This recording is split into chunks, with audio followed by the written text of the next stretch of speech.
In this episode, we continue our walkthrough of the TMNT and other Strangeness sourcebooks. This time, it's three of my absolute favorites, so stick around.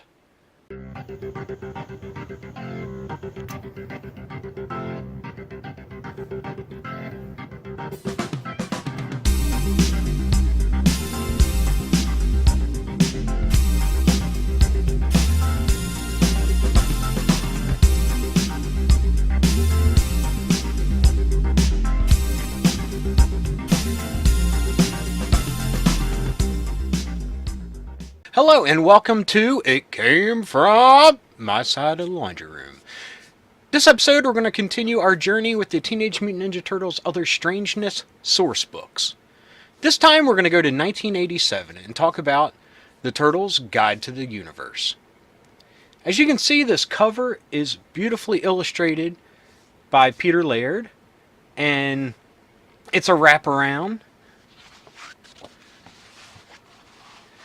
You got the Turtles here looking at a map, very humorous, Donnie working on this space car, and you got the Triceratons coming out getting ready to attack. It is awesome. It is a time capsule, if you will, of the Turtles around issue 5, 6, and 7 of the run. Now, the original Turtles book, which came out in 1985, covered everything up to issue 4 for the most part. Now this continues on from that book and talks about the space adventure that the Turtles had in the issues after that. Now let's crack it open here. As you can see, it's got a great picture from the comic of the Triceraton home worlds. If you've seen the Turtles, the Good Turtles cartoon that was on Nickelodeon recently, they actually showed this in a episode a couple seasons ago, I think, maybe 2 seasons ago. But they did a great job bringing that to the cartoon universe. Like with most of my Turtle books, unfortunately, this is a third printing from 1990. Just had a hard time finding these books because I didn't really know where to look when I was younger, when I was in middle school and such. 1990, I would have been freshman, senior, or freshman, sophomore, somewhere in there. But anyway, enough of that nostalgia. As you can see here, we also have a nice galaxy map, and you can see the Triceraton Republic is huge on it. The TCRI Alien Space and Earth. A lot of these other, the Human Federation and some of these other races did appear in the comic, but this is the first time they actually laid out where they were in the Turtles universe. We begin this book with vehicle creation, and it's all futuristic. It goes from helicopters to conventional airplanes, jet aircraft, so on and so forth, and also ion drive vehicles. So there you got your futuristic and awesome space vehicles. We talk about subsonic speeds. That's pretty cool. Aerial maneuvers, armor, different modifications and equipment you could get on your vehicles, and new air and space skills. Just gotta show, that's an awesome picture from the original comic. We have new space combat rules, damage and stuff. But here we get to the Guide to the Universe. We have the TCRI aliens, them in their suits, and we have stats for them and their weaponry. Their defense systems and their building in New York. Now we get into the Triceratons, and it talks about their culture and everything, their atmospheric adaptability. Because if you remember in the comic, in the City of War storyline, was it issue 51? They met a Triceraton that got left behind on Earth that was driven mad because he was breathing oxygen and not the air from his planet. Very rad. And that was Eastman and Laird returning to the comic for that storyline, which was awesome. Anyway, we have some of the Triceraton weapons, commando stats, and some of their vehicles.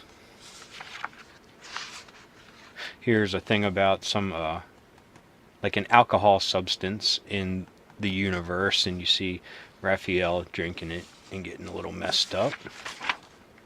Their flight suits. And then we talk about the Human Federation. We got pilots, troopers, and some of their vehicles.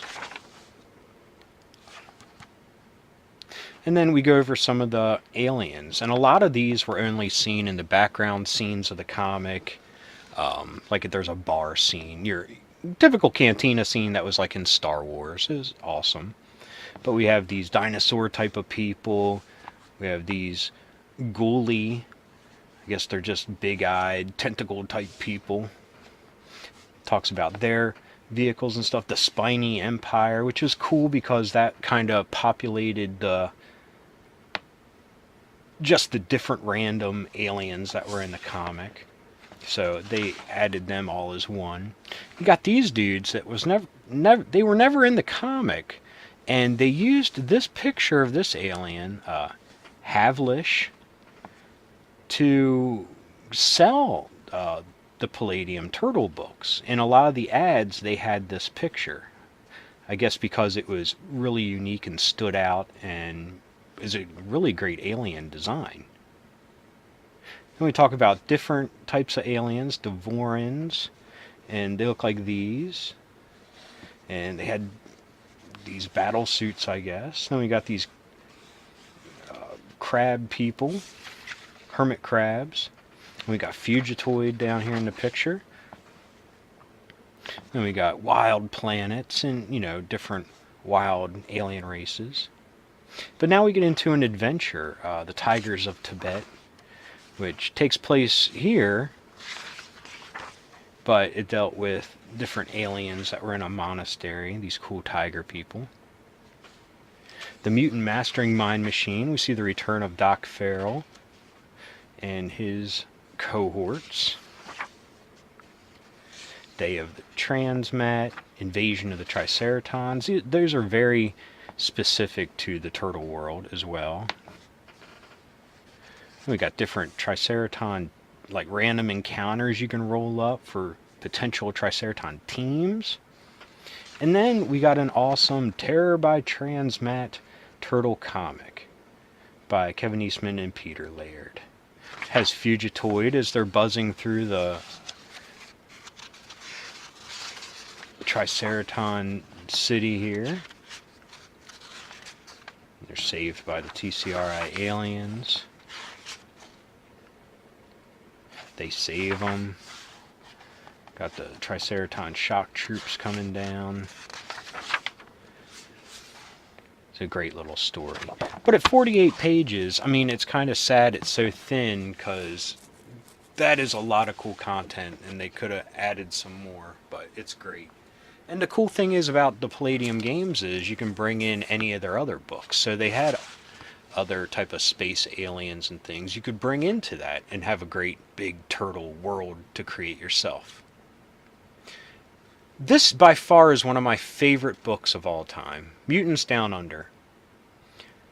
I don't know if people can truly understand this because of how the world is now, but in the 80s, Australia was made awesome. We had Crocodile Dundee and Olivia Newton-John, stuff like that. But these Aussies and Australia was like getting a push to have tourism and everything, and it, to me at least, was this mythical land that hopefully one day I'll get to see. But this book hit really close to home at that time. This was released in 1988. This is a third printing from 1990, just like the Universe book. And here we have the map of the new Australia. This takes place after the bomb. Oh, it'd be a disservice not to show this wraparound cover. This was drawn by Peter Laird as well. And, I mean, just awesome, awesome mutant animals. And things that we honestly haven't seen before in the world of anthropomorphic animals at that time.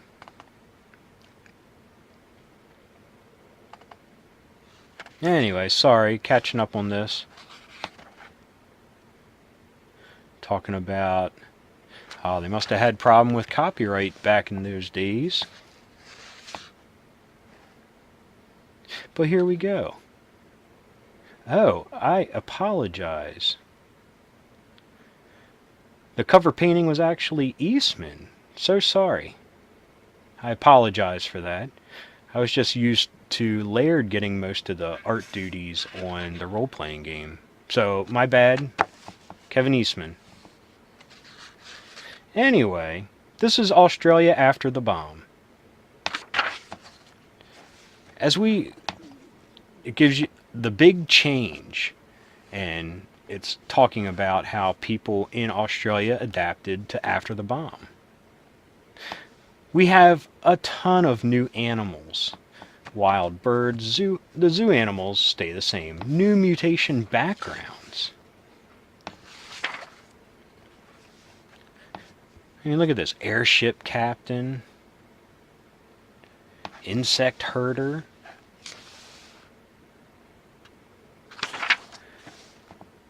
We have new skills.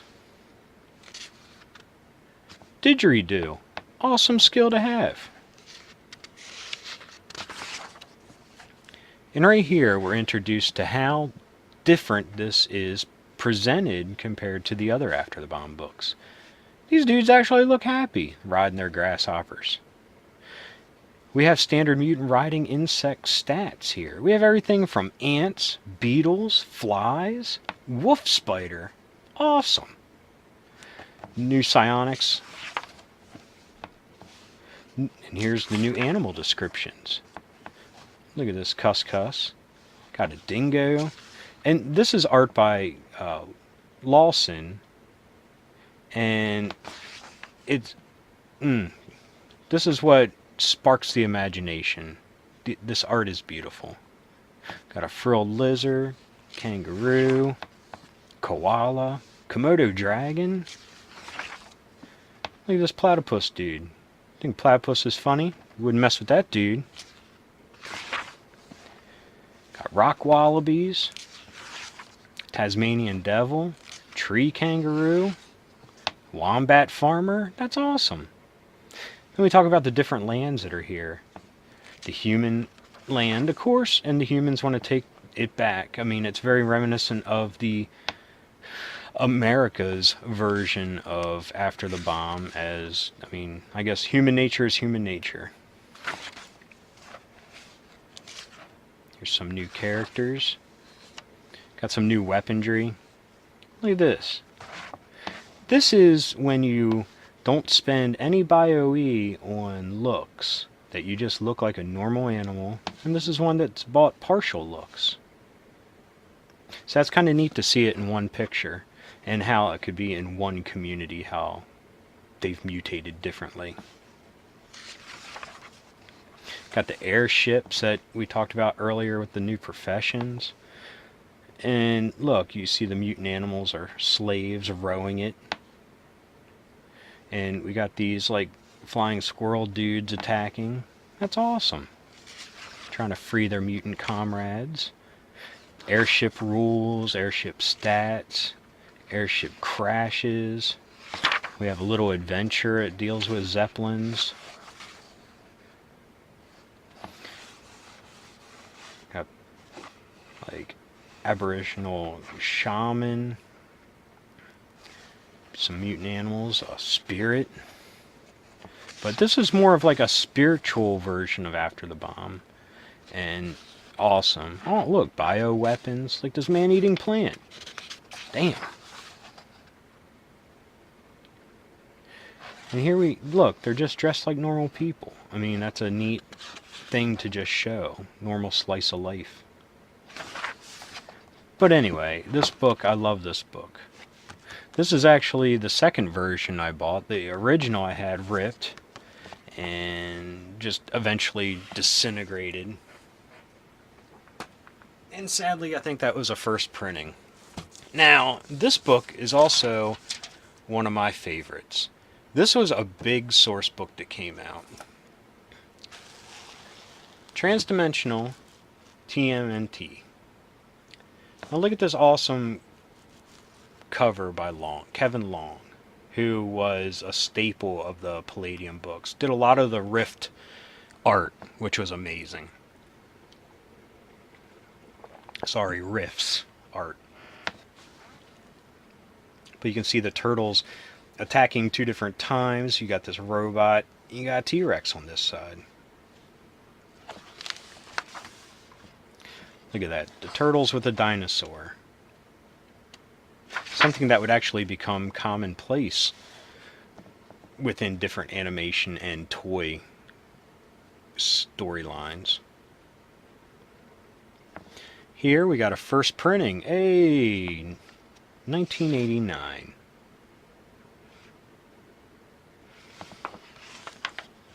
Now James Lawson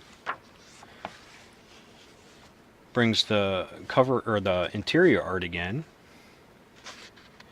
And this kind of covers issue 8 mostly, because on top of traveling through space, the turtles actually went cross-dimensional. They appeared in a Usagi comic earlier, a little Usagi short, but in the Turtles comic, Cerberus the Aardvark made an appearance. Now, unfortunately, they don't have stats for him in here. That would be truly awesome. I guess Palladium just couldn't get the rights to that. But the characters that they met along the way in that are showcased in here. And also some of the characters from Tales from the Teenage Mutant Ninja Turtles, which had a lot of cross-dimensional travel. Not a lot, good bit. But let's start here, sorry. Just getting ahead of myself. We have new creation for causes of mutation. New transdimensional professions you could have. A hitchhiker.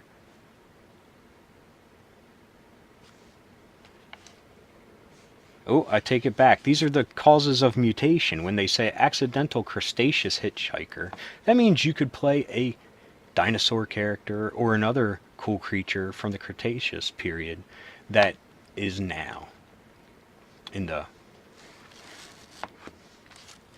present timeline. More causes of mutation. For different scenarios, they have different ones. Here's new animal types that you can roll up.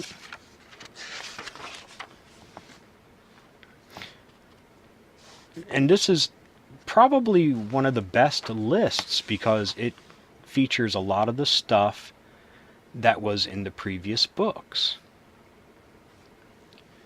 But here we even talk about mutant humans, how they can be mutated to have no look to all looks.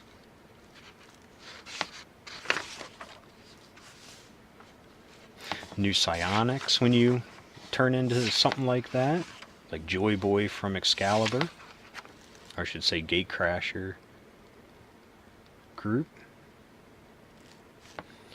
Here we got mutant dinosaurs. Fortunately, they don't show a lot of them in these awesome forms. Look at this. Tell me when that wouldn't be fun to play.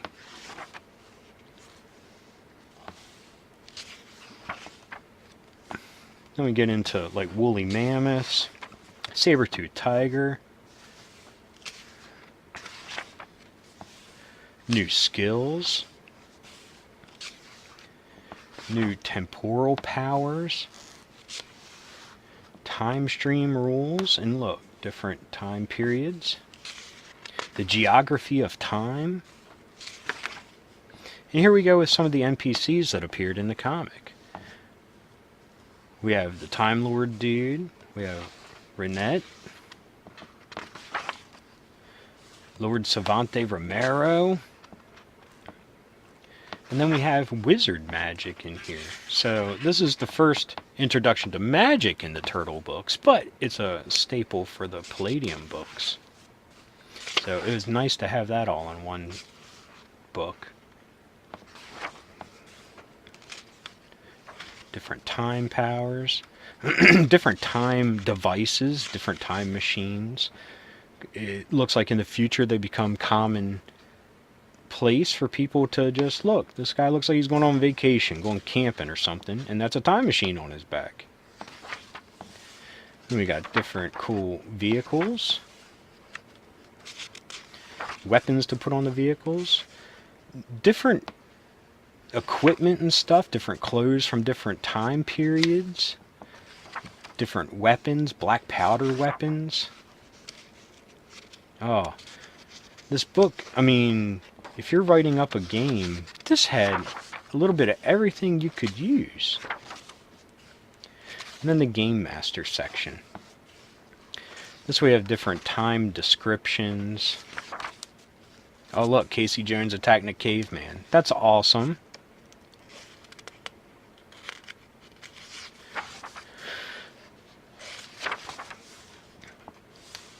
Here's some mutant animals. Looks like they're filming a TV show, and who knows what these dudes are up to. But they put the time at 2238 AD, the mutagen world, or wild planet. That's cool. This turtle astronaut dude.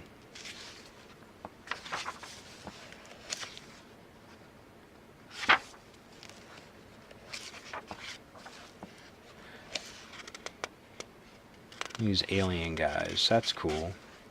But this is all about different time periods. It even goes into the future.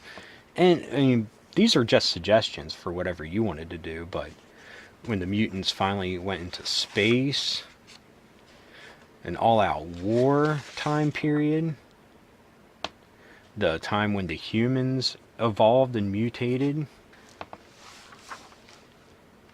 temporal mishap tables, travel multi-dimensions. Look at this, an insect dimension. Now that was a book that would be cool to get if they did an insect one. New adventures. Oh, Doc Farrell yet again. They brought back a Civil War dude, it looks like. Ah, Complete Carnage and Radical. From the Tales from Teenage Mutant Ninja Turtle comics. They were a superhero and supervillain in New York.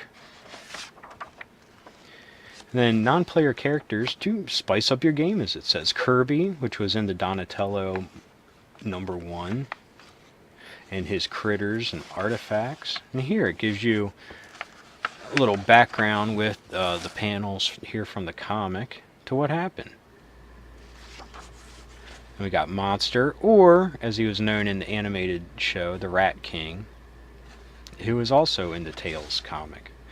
Here, unfortunately, was one of the best character sheets ever, and a buddy of mine ripped out the page to have his mom photocopy it, because that was like a big thing back then. Hey, my mom's got access to a photocopier, and you'd give them character sheets that you wanted copied, and that's long gone. And then we got an ad here to a magazine called Gateways. That was more of like an independent gaming magazine than Dragon was. But there we go. $11.95 for this book. As you can see, it's pretty thick. That's pretty good. Nowadays, they'd probably charge you $40 for it. But anyway, here are the three more of the source books.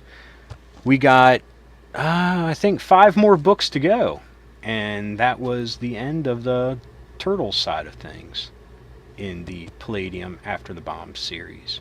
But anyway, catch you next time. We'll try to cover those. Keep being rad and stay dorky. Talk to you next time.